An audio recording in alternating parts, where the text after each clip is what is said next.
Great. 12:02, we'll call the meeting to order. Carolyn, roll call, please. Commissioner Bulkley. Here. Commissioner Curry. Here. Chair Mandel. Commissioner Truax. Here. And absent is Commissioner Easterby. Okay. Board meeting minutes. Has everybody had a chance to look through them? Yeah. I would entertain a motion to I approve the will. minutes. I will move to approve the board meeting minutes from February 21st, 2024. Okay, Carolyn, roll call. Commissioner Bulkley, what is your vote? Yes. Commissioner Curry, what is your vote? Yes. Chair Mandel, what is your vote? Yes. And Commissioner Truax, what is your vote? Yes. This motion carries 4-0. Okay. No special presentations unless that's changed since the agenda was printed. General public comment. I don't see any members of the general public here, but perhaps online. Nope. Don't see anything. We'll move on to number 5, the consent agenda. So couple things. We don't generally do a consent agenda, but this was a good opportunity for it. And we actually just, as another note, have Ms. Carrillo with LCW representing us for legal counsel today. So one of the things with last month's agenda is we didn't have it properly agendized on the website. So we fixed that. But the cleanest thing, in case anybody ever want to go back and had a concern, was to just essentially reapprove the motion that the board decided to move forward on last meeting. So you can put all those under consent agenda. And all this is again, a reapproval that the board had previously approved last meeting, just to make sure we have everything above water. Yeah. So we need a motion to approve those previous or? Yeah, and I'm not sure, since we don't generally do a consent agenda, I know those are usually lumped together if you have multiple items. Is it more appropriate for the board to just approve the consent agenda as a whole, or? Correct. So consent agenda can also include items that are routine for the board. Like typically, some boards will include their minutes in there. And so typically that is all approved by one motion. If there is any commissioner that wants to have further discussion on any item that's ever listed under the consent agenda, the appropriate process would be to pull that item or to notify your chair prior to the meeting that you want to pull that item. That item gets pulled. And then it's one motion and one vote for the remaining items under consent. Okay, so that's a yes, right? So that'd be a yes and Okay. a move to approve the Okay. consent agenda if you Um, choose to do so. So would entertain a motion. I would move to approve the consent agenda as laid out. Second. Carolyn? Commissioner, sorry, catching up. No. Bulkley, what is your vote? Yes. Commissioner Curry, what is your vote? Yes. Chair Mandel, what is your vote? Yes. Commissioner Truax, what is your vote? Yes. Motion carries 4-0. Okay. Item 6, budget. So I'll be relatively brief on the budget unless there's questions. It's essentially the same budget you had before you last month. The only item of note that I'd mention is we brought in our kind of first larger check for the wildfire, CAL FIRE grant, which is again a 3-year grant.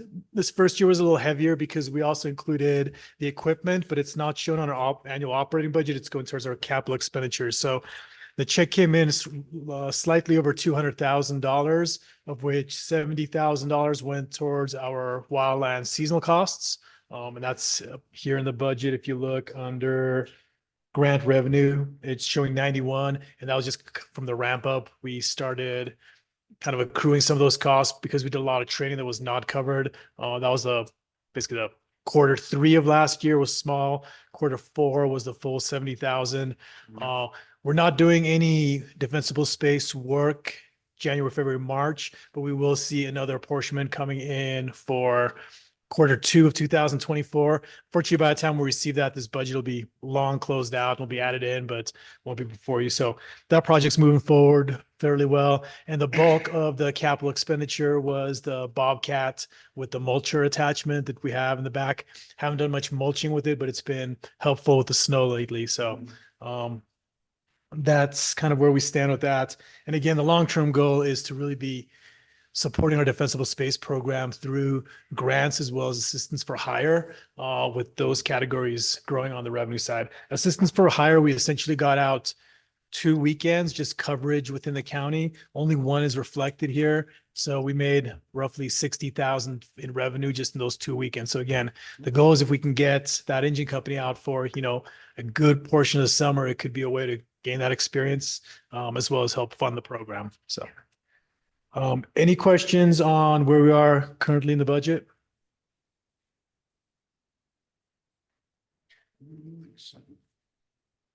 I presume the miscellaneous consulting is the work Yeah. with, for the proposed. The majority of it is working for the potential ballot measure that we're considering in November. Again, because we signed that contract after we had already set our budget, we will be over in that category, but I'm working to make sure we're staying kind of within budget for the budget as a Okay. whole. And also, retirement 401A. We're a bit over. I mean, is that just an aberration on page 2 or page 8? Good question. I'd have to look into that one. And we've had a couple kind of admin costs that I made some changes to some naming, and I threw Bill off honestly on a couple things. So there's been a couple that Caroline and I have actually worked to correct. If you look, for example, retirement volunteer incentive is 0. That's a cost that we have in November.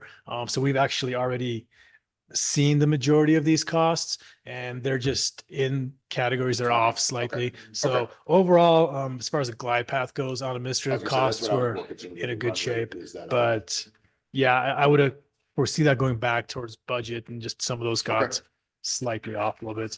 The other area that we had because this was the first time doing a wildland seasonal program, took a little bit to get everybody used to putting that into a separate category on the expense side. But if you look at it overall, those categories come out together. So our wildland costs, a good portion of them went towards part-time firefighters at the beginning of the program. So. Okay. Okay. Any questions on the budget from the board? But just on the other side, right, I guess it's prevention and training, right? That's what.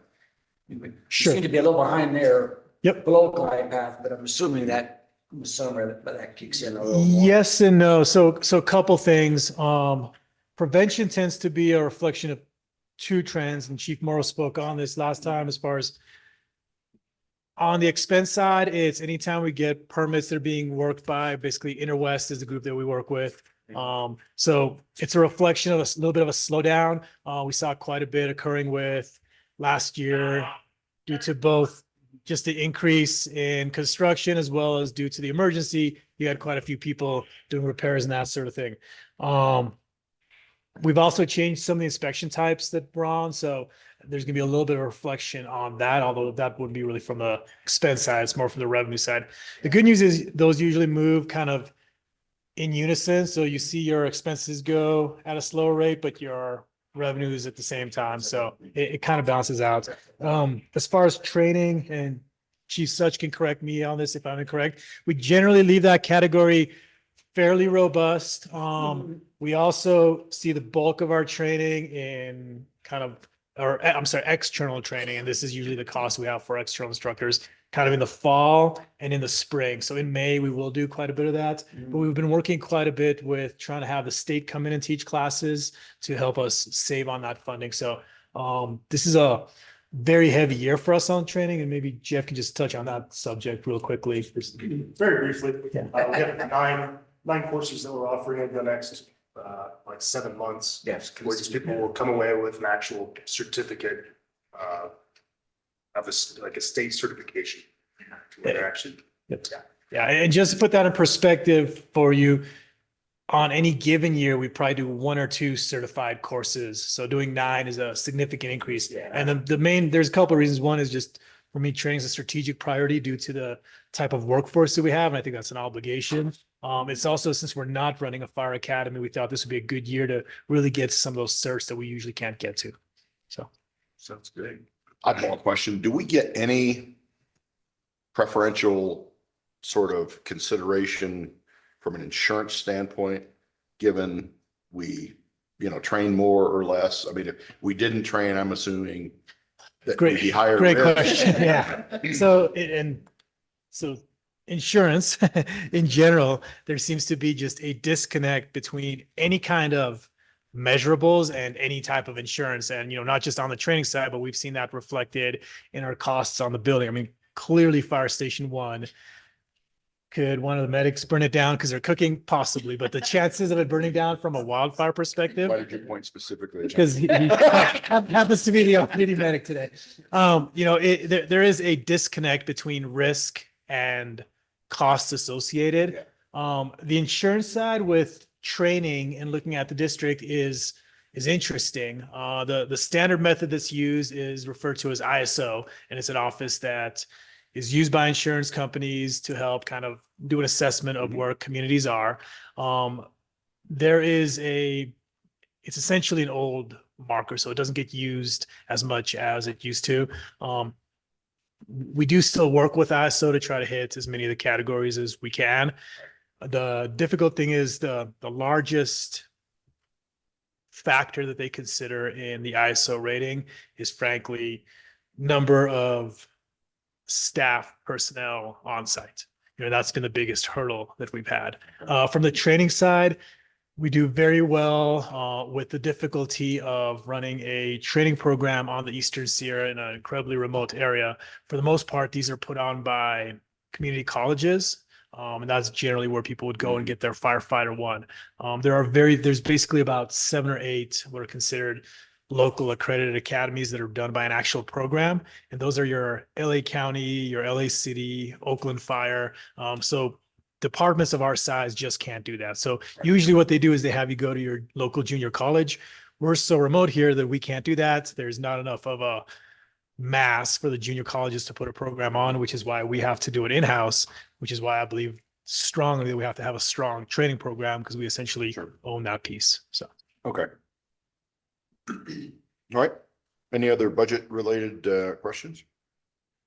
You don't need an approval. It's information. Right? information only, correct. Number 7, old business, and there is none unless anything has come up in the meantime. Nope. On to new business. 8A, consideration to approve and authorize the fire chief to execute the agreement between Mammoth Lakes Fire and the county of Mount Elk. So as the board is aware, we've kind of struggled with having a on-site general counsel for quite a few years, just for numerous reasons. We were fortunate enough to have LCW come in and support us last time when we lost our representation. They ended up recommending someone. That person actually ended up working for LCW. So LCW became our general counsel, which is traditionally a role that they do not fill. They work more on kind of the administrative HR side. They'll step in and kind of pinch hit essentially as they're doing today for us, but it's not kind of in their standard protocol. So we had a period there that we were trying to figure out what kind of the best path forward. The other fire districts received some level of support from the county of Mono, from their general counsel. So I reached out to Council Stacy Corliss, Stacy Simons, and they said that they would look into it. They did feel that their team would be able to provide that service for us. And basically we would kind of return back to what we've had historically, which is kind of a tiered legal system where for our kind of bread and butter Brown Act meetings, we'll be using the county if this is approved. When we have more complicated measures, we take those up to LCW to work.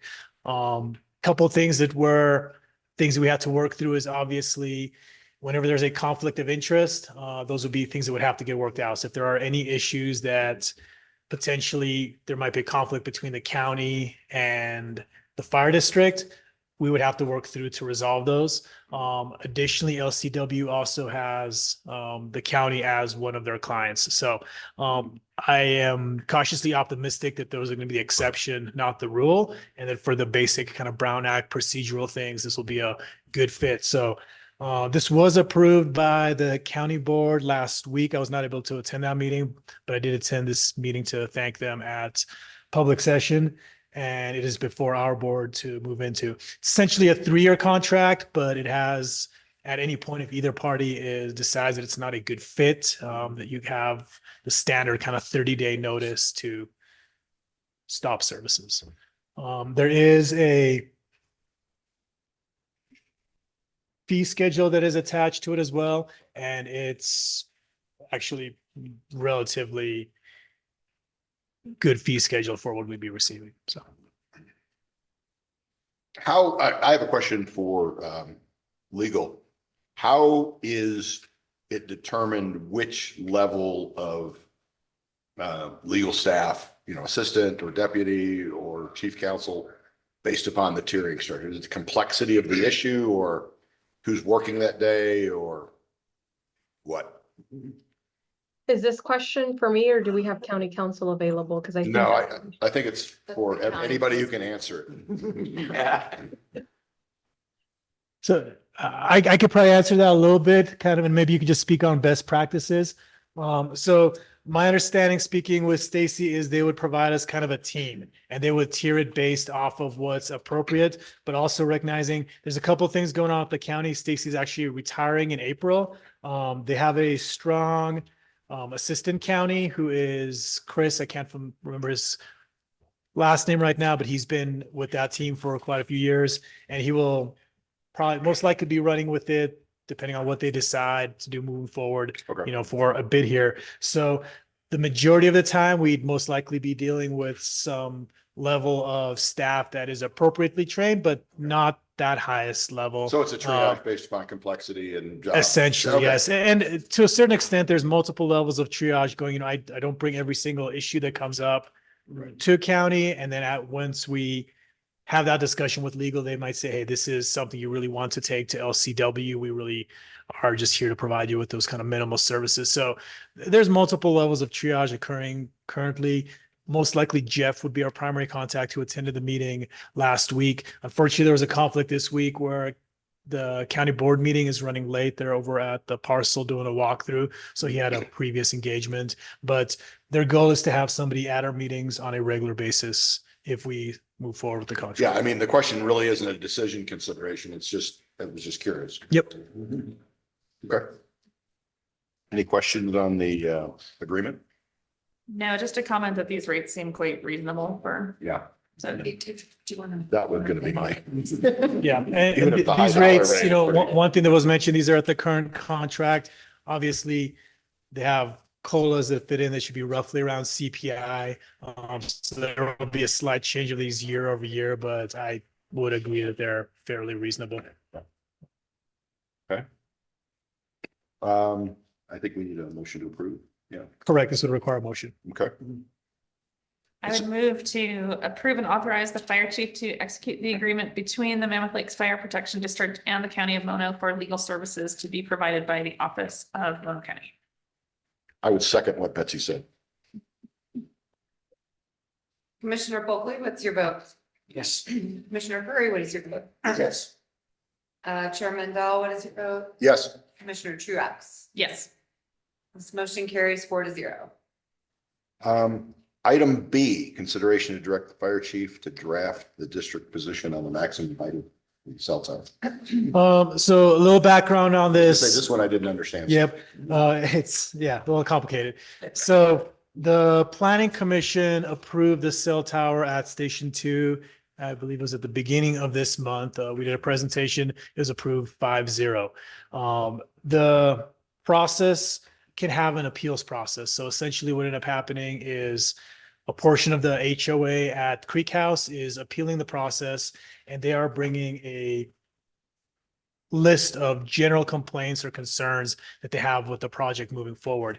That appeals process will go before town council. It is scheduled for April 3rd. At that point, really the intent of that is not to provide a whole nother presentation on the benefits, but to look at their appeal concerns and raise kind of a counter argument for those.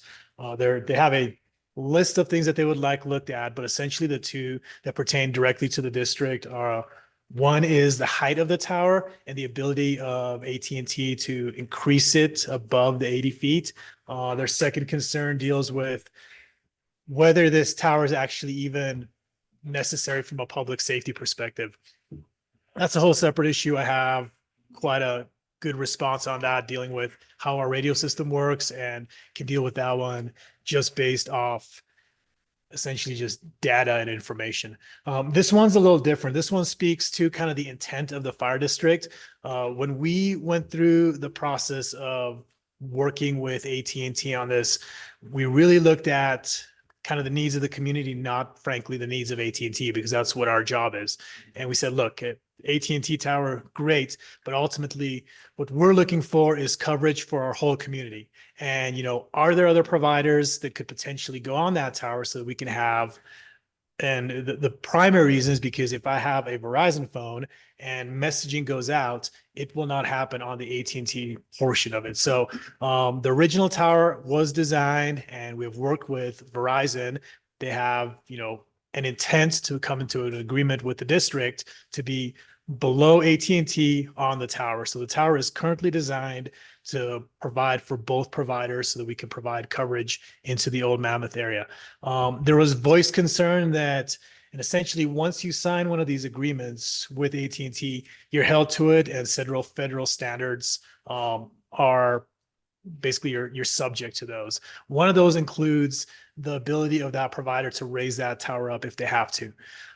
In order to basically quelch those fears, I want to put out a position that speaks to the fact that we've done the work in the engineering to show this isn't just an arbitrary height. This is the height that's required for both the providers to receive good service.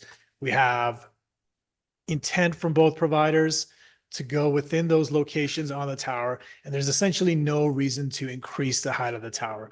So the one way that we could potentially also, while we can't change their right to increase the height, if there was another provider, say T-Mobile wanted to come in and get on the tower, they would have to sign an agreement with the district.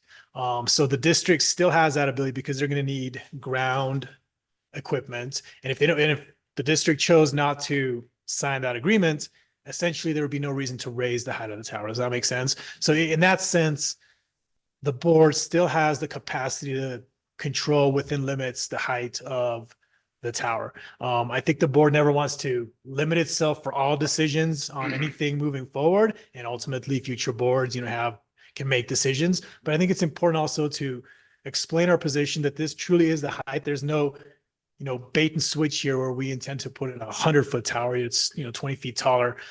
And just, if that is the consensus and the direction of the board, I would write up a position of the district that I would then have at the appeals process. Does that make sense?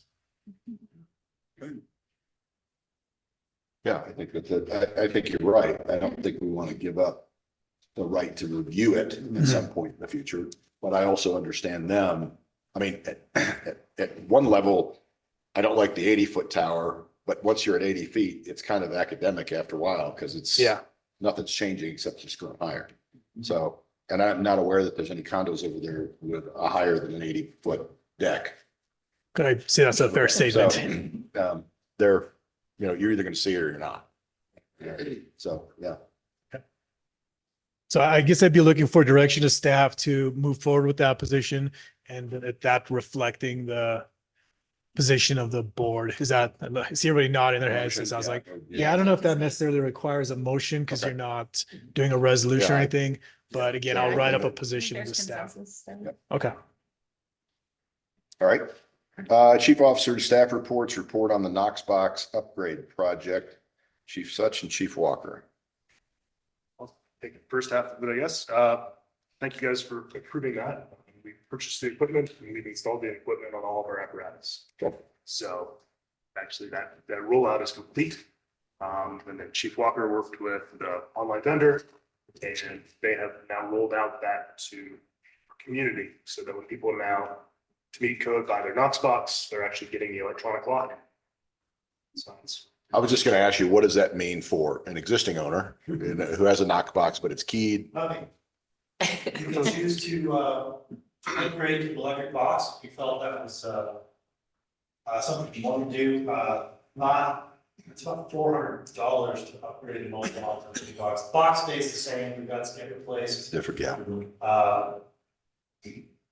Big benefit of the electric key is that if we were to lose one, the key itself becomes ineffective after an hour or less. and it's effectively the paperwork at that point. So there's a greater security with the electric key as opposed to the full physical key. That being said, the physical keys are going to be with us for a long time. I was gonna say, it's because it's only now new projects. Correct. And so it's gonna be your park of existing things, and now you're gonna run dual systems. And that's how the system is designed, so you can phase it in over time. Okay. The other beauty, it has an audit log, and it's basically tracking everything. So if Chief Such happens to be hanging out at To the distillery. at the distillery, and Kinda what I wanted to there know. will be a record of what is occurring, so. Will we provide anything to businesses? Maybe just a flyer or something that says you can upgrade now to the electric piece? I mean, I presume you would rather have the electric, or it's ambivalent to you? Yes, no, actually, yeah, if we could do it all, we would prefer to have everybody on the electric system, but we have not discussed sending out a flyer or meeting. And this is one of those areas that has significant overlap with all of our chief officers. We have our IT over here, fleet over Got it, here, got and it. actually prevention that works with the businesses. So if we did move forward in that direction, and we obviously want to be educating our public. The nice thing is Chief Morrow and our engineer Compton, they attend meetings such as the contractors meeting, so we can certainly at a minimum make sure that we're notifying people that way. Well, I think information, it doesn't mean everybody's gonna run out and do it. But if there's a benefit to the fact that, you're not fumbling with a key and, Well, for us, it's really the same operation. The biggest thing is if we were to have an issue with a lost key, some kind of security breach, at that point, we'd be forced to do something about that, which would not be a cheap or easy fix. yeah. Okay. Just a thought. All right. In an attempt to address some of that also, we installed Apple AirTags on every physical key. So some extra insurance. Yeah. Okay. They work in the washing machine. Okay. All right. Go ahead. Any other questions on that? B, Chief Morrow, potential deployment. I believe we skipped over the first one there, Commissioner. Oh, I'm sorry. Yep, I'm sorry. not a After problem. action review. I was on the, okay, let's go to district fire chief. Yeah. So just a quick report on the after action review process. It's been very thorough. We're working with a consultant called Constant. We are at the final draft phase with it, most likely going to town council within about a month here. The town is the primary provider for the costs on this, so they were taking the lead. It's a very solid report that kind of threads the needle between politics, kind of realistic operations, what has to get, and really built in a way so that we can take action items that we move forward on, having a kind of open-eyed conversation about, things such as, maybe the fire district could use some more resources, maybe there's some changes we should make to the propane code moving forward.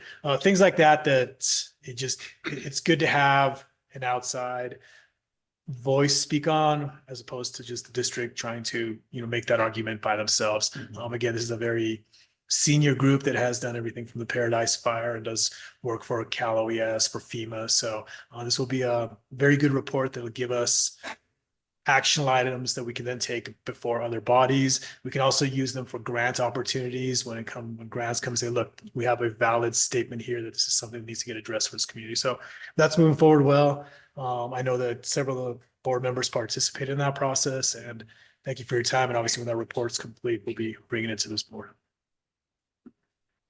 Yeah, I'd be curious what kind of things might be in there that might be beneficial as we make our case to the public for ballot measure potentially in November. Yeah, that's absolutely one of the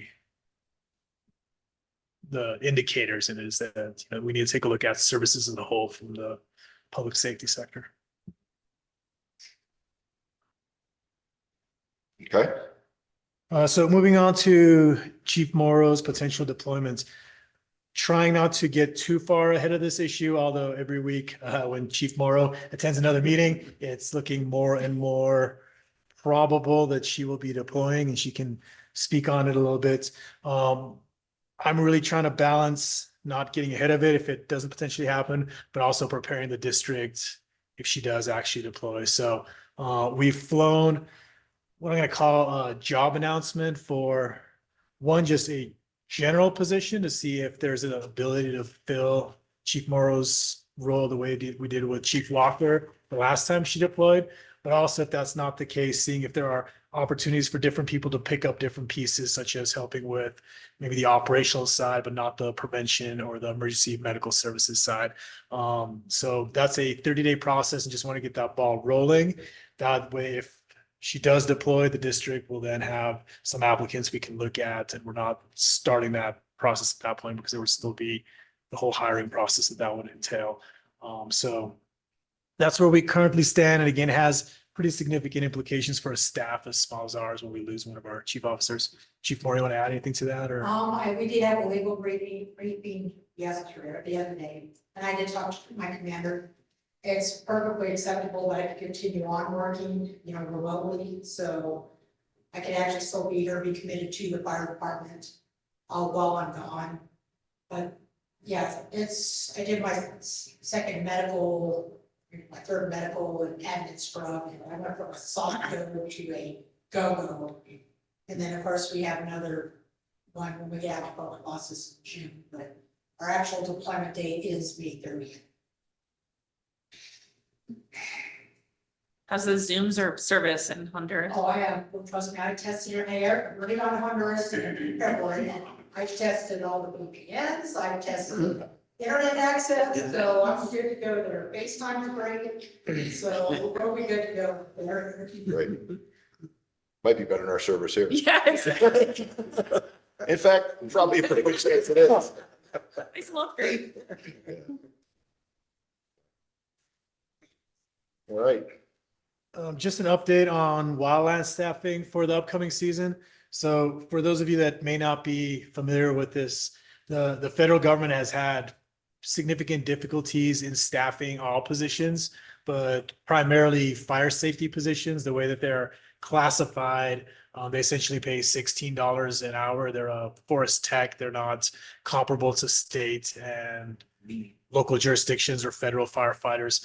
And what that has basically led to is significant decreases in staffing. So I believe there was 8 engines across the Inyo National Forest historically. They're down to about 4 now. And if you're familiar with it, the June Lake area used to have a fire, still has a fire station, but there was an engine staffing out of Gull Lake. That engine has not been staffed for the last several years. I was just notified at an incident command meeting that they most likely will not be able to staff 322, which is the Mammoth Lakes engine this summer. So the only federal engines that we will have in the area will be down in Rock Creek and up in Crestview. One of those will be only available 5 days a week unless there's an increase in staffing. The other one will be 7 days a week. We kind of wondered what their thought process on why they picked those 2 stations. And I frankly think that when they're looking at it, they're saying, well, there's some resources in June, there's some resources in Mammoth. So they've kind of put their engines in areas where the whole forest has some coverage, but it clearly has a negative impact on our communities. And we were already short-staffed last year. There will be a battalion chief out of Mammoth. But again, without an engine, it's kind of like the jokes about the duty chiefs. You show up in an SUV and there's not much you can do. So, what I'd like to do with this is we were already planning on running with our wildland program this summer of, at a minimum, the 6 staff with some overhead, which would allow us to kind of work with an engine company for the most part. If the budget allows for it, I would say the least for this summer, while we're working through a couple of the other things that are unknowns, such as the ballot measure, that maybe we take this as, not an opportunity, but a necessity for this community, even if it's not something we can sustain long-term, to really help staff up for that wildland risk for this summer. So just wanted to get a little staff thoughts and direction. Again, it's not budgeted for more than 6 currently. I would say that if we were looking at a long-term plan where the feds are never going to come forward and we don't have any new revenues, that would make things difficult for us. But while we're working through all those other options for this summer, it might be prudent to see if we can increase our staffing. This has nothing to do with this item particularly, probably more on the next one, but I think that's an incredibly powerful story in support of the potential November ballot measure for people to understand that the Forest Service has, diminished resources. So the old days of being able to pick up the phone when something happens and saying, hey, you got to help us is gone. Just doesn't exist. Right. Yeah, when I heard that in the meeting, like, you say the hair stood up on the back of my neck a little bit. Yeah, and so 100% agree. We're actually, so, and I get to that at the ballot measure, but we currently are already working on getting that into our messaging. And just from the wildland perspective, again, it is our single largest threat to this community. It's something that nobody else is going to fill that hole. Nobody else has the ability to do that. So, I'd say if the board's amendable to it, I will look at our budget. And if we have the ability to staff up this year, we try to help fill that hole in coverage, recognizing that we're really putting the district outside of the support that it's currently getting to provide funding. And if that's something that's going to be expected of the district long term, we will have to make sure that we can financially pull that off. Should there be any opportunities for reimbursement from the federal government if we're, let's say we have Great a question. number Yep. or, So again, I'm trying to work with our local partners. I mean, they are our local partners as much as we can. There's a little bit of a chicken versus the egg thing here, where I do believe that once we build up a wildland program of experience and stature that has respect, then absolutely we will go out and work on those reimbursements. And if you're familiar with it, we had engines from Colorado that were covering our area because they didn't have the federal funding. So the long-term goal is to build that out and to get that reimbursement, both on the response side as well as the goal of the wildland program is to be kind of multi-purpose and start picking up some of that work to where you're helping with the prescribed burns and doing all that work around the community like you see with the programs in Tahoe. So yes, absolutely. Some of that is on us to make sure we have a legitimate program. Some of it is on the federal programs to start looking at us in that perspective. I've got a meeting with Taro Pacino, who used to be the fire management officer in the Mammoth district. He retired out, did some consulting work. He's returned back to the Forest Service to initially as the ranger in Whitney. He's now moved to the ranger in Bishop that oversees White Mountain. And he has an interest in this area. He was actually the one that attended the Unified Command meeting while our local rangers had other obligations. So I'm working with him and we'll be going through, how do we set up this relationship so that you consider Mammoth Fire somebody you call immediately, and how do we work that you help us get through a lot of the federal training so we can be a good partner with them. So we're absolutely working down this path. These don't happen overnight, but I think that if I look at a good 3 to 5 year plan, I see a summer program that has 15 to 20 people of various levels of experience. At some point, we will lose them out of the district, going across the state of California, providing support, but ultimately they come back and they'll have that experience base while they work on keeping our community safe with fuels projects here. Thanks. And D. So I'll take that as general support. If we have to overstaff on the wildland program, you'd be comfortable doing that. Is that a fair statement or? I think that's a fair statement, yeah. Yeah, I don't think we have another option really. So just a report on the November ballot measure. We've got an internal group that's been working with props and measures. We've got Commissioner Truax that's on it, and she may want to comment on this as well. Do you want to go first, Commissioner? Sure. So I didn't know if Roger had a comment on the previous item. No, that's okay. Okay. So we have an internal group that's working on this. We meet weekly. Every other week we meet with the consultants, working on some messaging, kind of really digging into some wordsmithing, getting ready to be able to post informational items on the website. We also meet just with our internal group on the opposite weeks typically. And we're putting together a list of stakeholders to start doing some outreach, some informational things. Once the commission makes a decision to actually move forward with this, then we'll need to really kind of separate out the advocacy piece, because our staff can really only do the informational piece. They can't be out advocating on their paid time. It can get a little blurry. So we'll all definitely be obviously highly engaged in this effort, and hopefully joined by the association as well. You know, they're supportive, so we think that's going to be really key. So I don't know what else you'd like to add to that. Yeah, no, I mean, I would say that working with props and measures, they've clearly done this multiple times. They're very methodical, and they're keeping us both on path and on message to be making sure that we're, you know, doing the right things at the right time to move forward. So just as an example, you know, with any kind of educational campaign, we didn't want to do that before the March election, just so there wouldn't be any confusion with that. So they've been a good team to work with. Internally, we've had kind of some good interactions with multiple stakeholders on it. We did a kind of state of the district at last Thursday's meeting and had pretty good input from the group. There's certainly interest from the association members, and I'll let them speak kind of on their own, but they had originally pledged both a financial piece, which is, you know, tough, but ultimately also a commitment to kind of a grassroots effort to help move that forward. Do you feel comfortable speaking on the association, Captain Kaler? Yeah, I think most of the association members are going forward to where we need to. I think the information we need for our association members is exactly what the story we're going to tell, and when we can tell it, you know, making sure they all know that they feel the people behind it, that they can't be on duty, that so as long as we have everything lined up for our people, they'll be, I think, well supported. Good. Push. That's huge. And, you know, having been through this twice, having the association support would have meant probably a different outcome in both cases. That's not to take it lightly this time that it's any shoe in, but much appreciated. So hats off.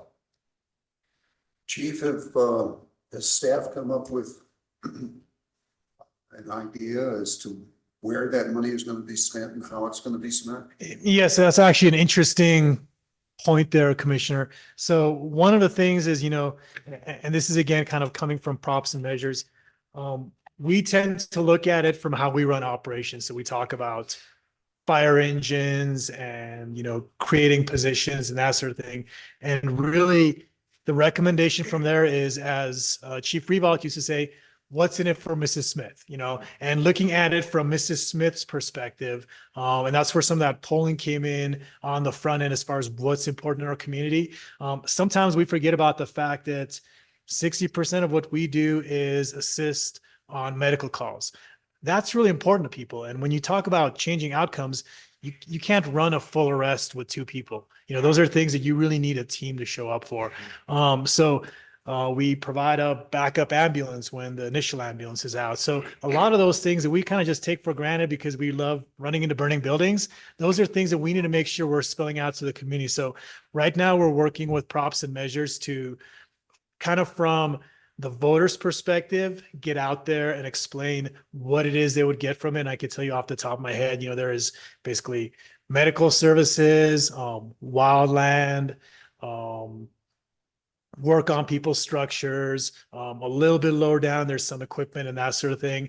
I could certainly, you know, and that's where there has to be alignment with this recognition that we have to get out there and speak kind of in Mrs. Smith terms, but also be comfortable with what that means for us, right? What are we going to do with the money? And that's where there's always been questions from the association. What is this actually going to go towards? So both of those stories have to be told. I wouldn't say they're different stories, but they have a different way that they're told for, you know, different parts of the audience. You know, answering it from Mrs. Smith's perspective, a lot of it's going to speak on kind of the services that we'll be able to provide.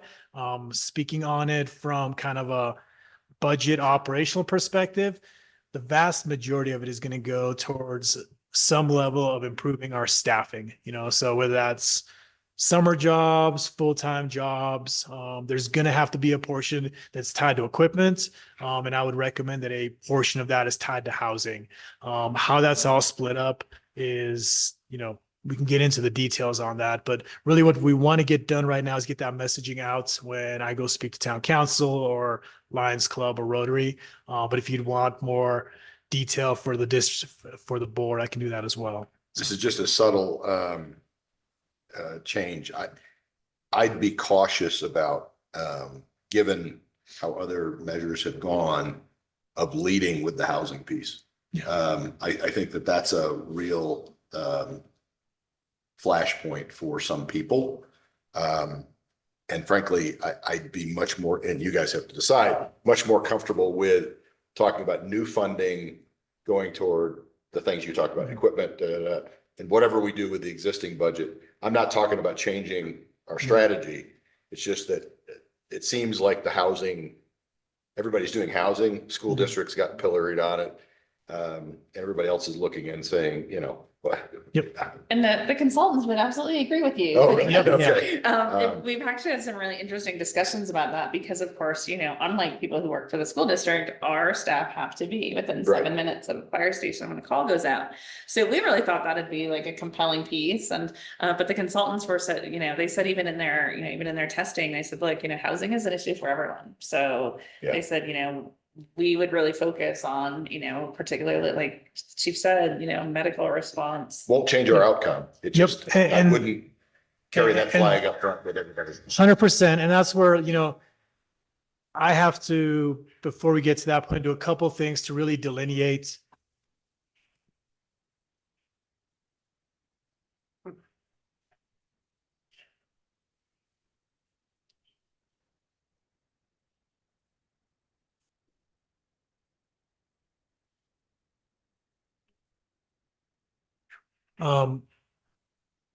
Yes, ultimately, as a district, we have to make sure we're keeping our capital expenditures up. We're taking appropriate legal contracts. We're doing everything we need to do. I agree that the more we can solve those within our general budget and be pointing this additional money towards funding for services that are very directly aligned with what Mrs. Smith is looking for, it's going to help our success. Recognizing we still have to do all those other things as a district. That's all I'm and saying. find- Yep, I'm agree. not, Yep, and I think it's just a subtle shift. it is, but it's an important one, both for kind of that association support, although that they left, that it's like, this is not intended to be any sort of bait and switch. Ultimately, we know as a district, That's right. all the things we have to do.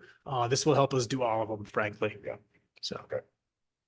By the way, this goes without saying, but don't ever let a board meeting stand in the way of your response. No, to- yep. I have full faith in Oh, okay, yeah. the people that walk through I'm the just door, saying, you know. and they request the second page when they need help. So that's good. Okay, that's fine. Although Jeff and I both almost had to drive the ladder truck yesterday in the morning. We were rock, paper, scissors.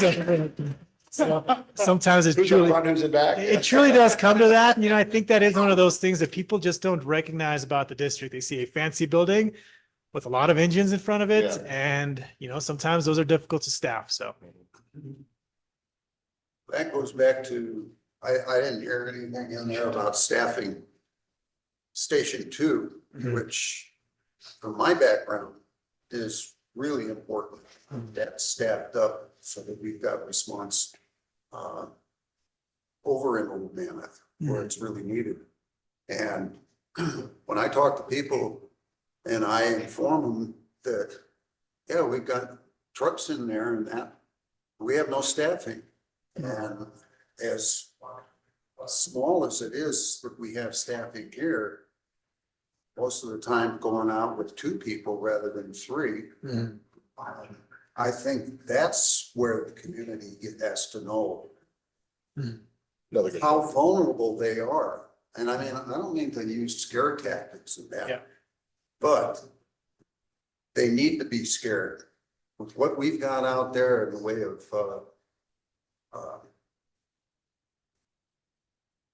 volume of trees and buildings and places that are hard to get to. It's very conceivable that we get a fire started in an area that's hard to get to, and it grows to a point where we can't stop it. We can't stop it if we've got Station 2 manned as well as 1, and we've got the extra equipment going in. But if that scenario happens, boy, we're gonna catch hell for the fact that we didn't have people in that station.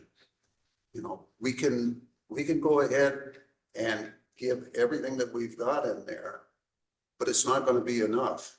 And if we don't cover our bases and we don't have the protection that we're supposed to provide for the community, I think there's gonna be hell to pay for it. I think that, we need to concentrate on putting all of that into Station 2 and getting that staffed up so that we've got people there so that we have coverage. I mean, I don't have to tell you. Yeah, and I certainly would agree that it's not fear mongering. I think that, part of my responsibility is to provide the community with an understanding of what they have and what they don't have. Ultimately, I have to work within the resources that this community chooses to give the district, but we have a responsibility to explain to them what that risk is and let them make the appropriate choice. They gotta And make I an will informed feel, decision. I would say the other thing, Roger, and I agree with what you're saying. I'd be kind of uncomfortable with saying that the ballot measure is just about opening Station 2. No, Yeah, but, I think that's a piece of it, but I think that this idea of informed decision-making, it started with, your briefings with the town that says, as a volunteer organization, when the limelight goes up, right, that we're going to have two people on an engine and then whoever we can get there. I'm being dramatic, but it's not LA. yeah, I wouldn't say it's dramatic. I think it's reality. Yeah, And, yeah. and And that's, so- and that's okay. I mean, I think we also have to recognize that we will never get to the level that I'd love to get to. And that's where we have to take incremental steps towards what we think looks like, right? But again, that's one where I'd be cautious. Again, I've had messages and these people that we've asked to help us with the messaging and a great example of that might be, say I'm Mr. Bulkley and I live closer to Station 1. If you tell me, oh, this is going to Station 2, he might think a lot like, oh, I'm fine over by Station 1. So, I'm good. If we can keep the messaging broad, which is, really speaking on providing a better response capacity, which is ultimately what we're trying to do. I think that's going to be to our benefit. That we do have, we're basically at the point where we've gone through messaging. It is now they're working on some of the Caroline took the lead on a lot of the pictures that we're adding into it. And we're working with legal. LCW is supporting us, just taking a look at it. Those documents are fairly boilerplate. They do it with every single group that they work with. So I think from the legal side, we'll be fine, but we still want to make sure we're doing this appropriately. So LCW is reviewing their materials. And then if this is something that you want to have kind of as a standard agenda item, we'll bring you those items in that material so that you have a chance to look at it and can see kind of the direction we're moving forward. I've been very deliberate not to meet with the Lions Club wanted to meet with me last week. I pushed it back. I went to county board meeting and two of them wanted to have lunch. We will get to all of this, but we want to make sure that we do it in a systematic process and we're really being careful with our language to. And you don't want to be ahead of the decision to actually do it. Exactly. That's That's, yes. So. well, Yeah. I've been there and been through some major fires, 20 years, probably to every major brush fire that there was. And how well you staff, there's still gonna be finger pointing. And, you should have known that this was a problem here and you should have provided for it. And I just feel with that station over there and not having it staffed, that we're not providing the services that we should to the community. That should be staffed over there. And I'm working within the constraints of the budget we have. We did, again, staff last summer. That was one of the intentional reasons we had the wildland program working out of Station 2. It's not 24/7 coverage, but at least we had the crew there. So if you look at, what looks right, that summer program grows to where it has 7-day week coverage. And I completely understand your concerns. I'm just working with kind of the constraints of our budget and trying to get the community to Yeah. recognize what. And when you mention the summer staffing and that, these are all qualified firefighters that can jump on a rig and respond with it. So yeah, so that's one of the beauties of our system is we only hire from within. So anyone who works within our defensible space program, we may get to a point where we just don't have enough internal interest, although it hasn't been a problem now. And if this program grows, we'll start advertising that and it'll all balance out long term. But one big difference between a Forest Service engine showing up and Mammoth Fire showing up is, I hate to sound, but the ultimate mission for them is the forest. They show up on a car accident. The primary thing that they have to look out for due to their mission is that it doesn't spread into the grass. We will be providing the patient care on that. We'll be providing the extrication. We'll put out the fire, and we'll also put out the brush fire if that happens. So the beauty that you get with us is, you're right, I'm creating, one of the goals of the summer program is to create good seasonal jobs for our people, but recognize that those people are here year round. And when that wildland engine shows up, our newest Type 3 is built by CAL FIRE specs. So it's basically designed as an all-risk engine. Its primary mission is wildland, but it is here to serve the community in all risk aspects. So we are trying to find creative ways to get to the staffing that you and I would love by taking advantage of things such as, the need for wildland, and frankly, to create jobs that people are willing to take. The Forest Service is not being able to pull it off at $16 an hour. There's the reason they're not staffing is because there's nobody at their door, right? So they essentially have the same problem. They have a budget issue. We have some creative opportunities to where we can get these engines out across the state. You get paid different as a municipal firefighter versus a federal firefighter, and those costs get reimbursed. So we can create good work opportunities for people, but also good experience. If they get out and they fight fires across the state, they come back, they bring that experience back with them. Here, they're going to pick up the medicals, they'll pick up the structure and the TCs. So again, there is a whole process to this. If you can give me a budget of 15 million, I can get you a lot more firefighters very quickly. But we really have to kind of work incrementally at what we think this community does. And like mentioned by the consultant, the first one's the hardest. If you can get the community to trust you and then you can show that you're providing good services, you can come back and say, hey, here's what we did with your money. Would you like us to take on this other project for you? And go from there. So. Okay. Good. Well, we certainly think that the lack of Forest Service engine is, that's a compelling piece of the story, right? Yeah, absolutely. Okay. Any other questions on the ballot? When is our decision date? So I believe in 88 days is the latest you can go Okay, before. that's So right. I remember that number now. Okay. I do think it would be helpful to have this as a standing item every month as we're starting to get, collateral materials and talking points, so. All right. Board member comments. Any? Oh, I think I had one. Always welcome, Roger. Anyway, no. Council advice? Nothing to report on my end. Thank you. Okay. You just don't screw up. Association comments. Well. off on a propane call again. Propane call. Is that what it is? Yeah. The association, you want my comment? Sure. And announcements. Carolyn, I don't have any. administrative business?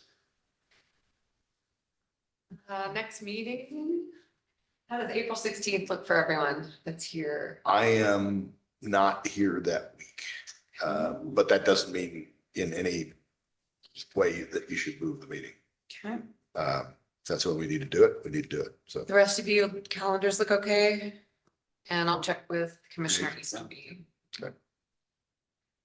And then if he is available, well, even if he's not, we'd have tentatively 3 of you, so talk to the chief. We'll Say about a the month. schedule.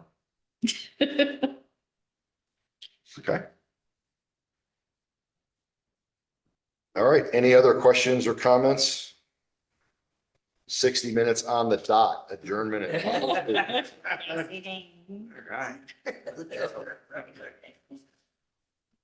Thank Thank you. you. Thank you. Thank you, Lydia.